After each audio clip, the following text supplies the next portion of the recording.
अपना हर तरह का प्रतिनिधि चुनने का अवसर प्राप्त होता है, चाहे मुखिया चुनना हो या जिला परिषद हमें या बीडीसी चुनना हो, विधायक चुनना हो, सांसद चुनना हो। ये लोकतंत्र में हमें ये अधिकार प्राप्त है कि हम अपने हक अधिकार के लिए, अपने गांव टोला, अपने क्षेत्र के विकास के लिए अपना प्रतिनिधि दिल्ली से लेकर रांची और अपने पंचायत का काम करते हैं। लेकिन आज जो व्यवस्था बन रही है पूरे देश में,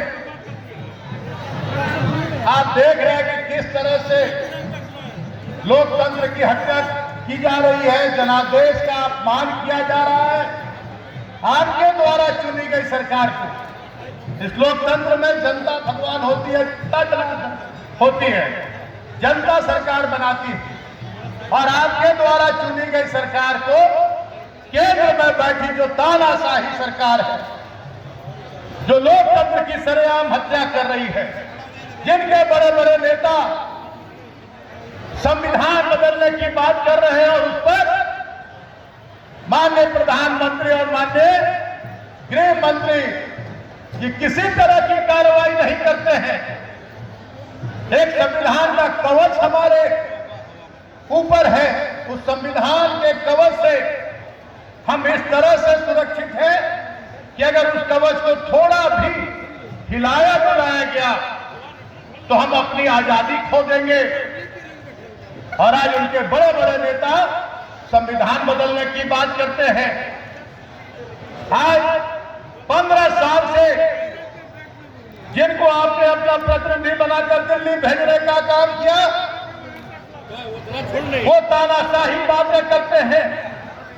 तुगलक के फरमान जारी करते हैं, भविष्यवाणियां करते हैं, हमारे नेताओं को डराने धमकाने का काम करते हैं कि हम चुनाव को प्रभावित कर सके। मैं कहता हूं कि जनता जिनके साथ है उनका कोई बाल बाका नहीं कर सकेगा और इस बार इस देश की गलती से वैसी तानाशाही ताकतों को हम लोग उठाकर फेंक देंगे, उठाकर हम लोग फेंक देंगे। तो संविधान बदलने की बात करती है, लोकतंत्र बदलने की बात करती है, जो महंगाई की बात नहीं करती, आज महंगाई आसमान छू रही है, बेरोजगारी की बात नहीं करते, हमारे बेरोजगार नौजवान आज दर दर भटक रहे हैं रोजी रोटी के लिए, उनकी बात नहीं करती है। आज मजदूरों की बात नहीं करती है कि मजदूर बेरोजगार हैं, मजदूरों को 8 दिन 10 दिन मजदूरी मिल रही है, उनके हित की कोई बात नहीं करती है। आज किसान जब अपना हक अधिकार मांग करते हैं तो उन पर गोलियां चलाई जाती हैं, धक्का जाती है, कांटे बिठाए जाते हैं। तो ये पूरी तरह से अब हमारे लोकतंत्र पर एक उठाना घात हो रहा है और हमें जो लोकतंत्र में अधिकार प्राप्त है अपने मत का, बहुत बड़ा हथियार हमारे हाथ में है कि जब कोई तानाशाह अपने तानाशाही लागू करे तो इस लोकतंत्र में हमारी एक जनता के हाथ में वो हथियार है अपने मत का, उस मत के प्रयोग से वैसे तानाशाही ताकतों को हमें सत्ता नसीब कर देना, हमें सत्ता से उतार देना है और नए लोगों को हमें मौका देना है। इस बार पूरे देश की जनता ने ये मन बना लिया है कि जुमलेबाज सरकार को, इस हरेक परोसने वाली सरकार को, ये दिन रात झूठ बोलने वाली सरकार को हम सत्ता से उतार फेंकेंगे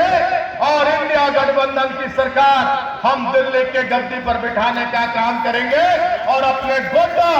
लोकसभा से अपने कर्मठ हमारे दिन रात जनता के दुख सुख में रहने वाले हमारे बड़े भाई प्रदीप यादव जी को भारी से भारी मतों से जिताकर और गोड्डा की आवाज बनाकर हम लोग लोकसभा में भेजने का काम करेंगे। 2 नंबर बटन 1 तारीख को आपको मौका है तानाशाही ताकतों को, संविधान को बदलने वालों को, आपको आपके हक अधिकार से वंचित करने वालों को, जात पात में लड़ाने वालों को, हिंदू मुसलमान में लड़ाने वालों को मंदिर मस्जिद करके लड़ाने वालों को उनकी औकात बताने का आपको 1 तारीख को मौका मिला है। इसको आप ना चुके और एकजुट हाथ छाप पर इंडिया गठबंधन के हमारे बड़े भाई प्रदीप यादव जी के चुनाव चिन्ह पर आप अपना ईवीएम में अपना बटन दबाकर इतने मतों से जिताने का काम करें कि आने वाले दिनों में झूठ और फरेब के बुनियाद पर जिनकी इमारत खड़ी है उनकी इमारत ऐसा ढहे कि कभी भी फिर खड़ा नहीं हो सके। इसलिए आप सभी लोगों से मैं एक बार आग्रह करूंगा कि आप सभी लोग हाथ उठाकर एक बार कहें कि हम लोग 1 तारीख को हाथ छाप पर मुहर लगाकर और प्रदीप भैया को अधिक से अधिक मतों से जिताने का काम करेंगे। यही कह के अपनी बातों के विराम देता हूं। आप सभी लोगों को मेरा जोहार, प्रणाम, आदाब, जय हिंद, जय झारखंड।